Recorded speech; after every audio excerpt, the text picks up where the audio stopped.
Good morning. Happy Friday. Welcome to another chat with Nikki. We are on October 27th. And I said I'm going to finish this month strong because I have fallen below my 80%. My goal is 100% video every single day. But I am good with 80 because you shoot for perfection and progress is the goal. So anyway, so I'm going to finish strong even though we're traveling today to go see our sweet Nia. All right, so we're going to read 27 because this is a good one. The later Proverbs are really, really good. So, and remember, just a reminder, where's that thing? Proverbs, and I write these notes down. A proverb is a practical guide for successful living. Its primary purpose is not to explain a matter, but to give pointed expressions to an idea, right? It's to give a quick nugget of advice. And the probability that it will happen this way is great. It's not a promise. It's not an absolute from the Lord. It is a proverb. So here we go. Proverbs 27. The first one says, don't brag about tomorrow, since you don't know what the day will bring. None of us knows what tonight will bring, never mind tomorrow. Let someone else praise you, not your own mouth. A stranger, not your own lips. That means don't go around bragging. Don't go around lifting yourself up. If the Lord wants to brag on you, he'll use someone else. Verse 3. A stone is heavy and sand is weighty, but the resentment caused by a fool is even heavier. Don't walk around resentful. Don't walk around resenting things and people. Anger is cruel and wrath is like a flood, but jealousy is even more dangerous. Woo-wee. Jealousy. Confess it. If you find yourself jealous of a person, of who they are, of what they do, of what they have, repent and ask the Lord to heal your heart and to be content with who you are and to ask him why you are here on earth and start walking in your purpose. Because when you're busy walking in your purpose, you're not going to worry about anybody else. An open rebuke, which is correction, is better than hidden love. Isn't that the truth? I'd rather you tell me the truth. I'd rather my friend come to me and be honest with me than someone to fake like they care about me and then talk about me behind my back. Because those people are evil. They are. They're just mean and evil. They got bitterness in their heart and it's going to ruin them. Hey, honey. I'm doing my video. My husband just came in from his walk. He has his friend Frank on speakerphone. Yep. Wounds from a sincere friend are better than many kisses from an enemy. Didn't we just say that? Hey, honey. A person who is full refuses honey, but even bitter food tastes better than to be hungry. Wait, I need to say that again.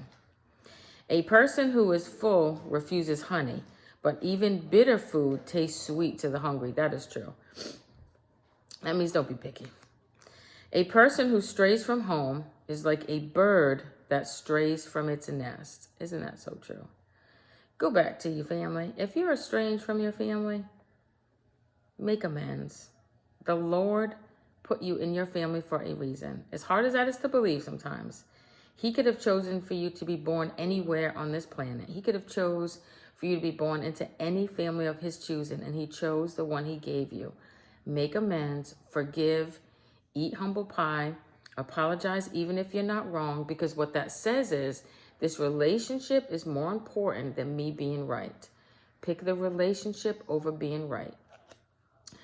The heartfelt counsel of a friend is as sweet as perfume and incense. I'll tell you what, I got me some good friends.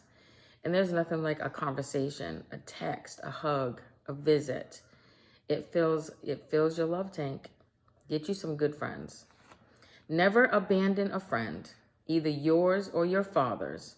When disaster strikes, you won't have to ask your brother for assistance. It's better to go to a neighbor's than a brother who lives far away.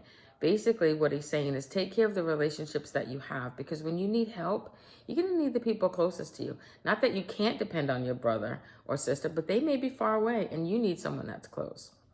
Be a good friend. Be wise, my child, and make my heart glad.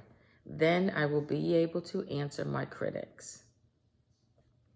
A prudent person increases danger and takes precaution. No. See, that's what happens when I don't have my glasses. A prudent person foresees danger and takes precautions. The simpleton goes blindly on and suffers the consequences. So a simpleton is a fool, basically. Get security from someone who guarantees a stranger's debt. Get a deposit if he does it for foreigners. A loud and cheerful greeting early in the morning will be taken as a curse. Don't be running around the neighborhood all early making a whole bunch of noise. Don't come home late in the middle of the night making a whole bunch of noise, waking up your neighbors. It's not okay. Even if you're saying, good morning, how you doing? Don't nobody trying to hear that early in the morning. A quarrelsome wife is as annoying as a constant dripping on a rainy day. Lord, don't let me be a quarrelsome wife to my husband. Stopping her complaints is like trying to stop the wind. Whoa.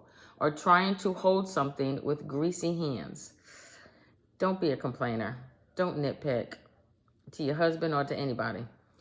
As iron sharpens iron, as a friend sharpens a friend. That means you need someone who is equally yoked. If you're walking with the Lord, you need friends that are walking with the Lord. You need someone who's going to hold you accountable and call you out on your stuff, but do it lovingly, but still they're going to do it.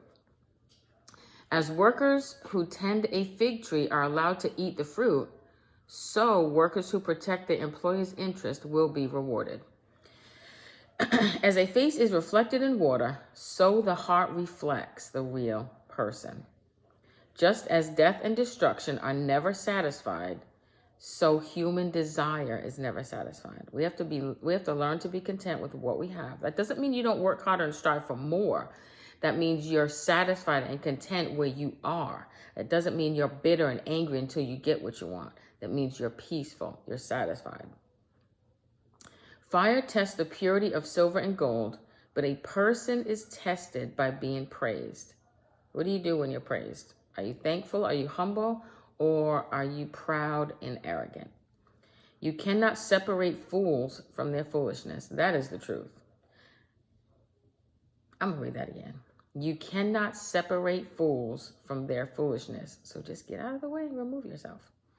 Even though you grind them like grain with mortar and pestle, you cannot separate a fool from doing foolish things. They have to figure that out on their own. Know the state of your flocks and put your heart into caring for your herds. That means take care of home. For riches don't last forever, and the crown might not be passed to the next generation. Work hard. Get your own. Don't always depend on your parents. Don't always depend on the next man.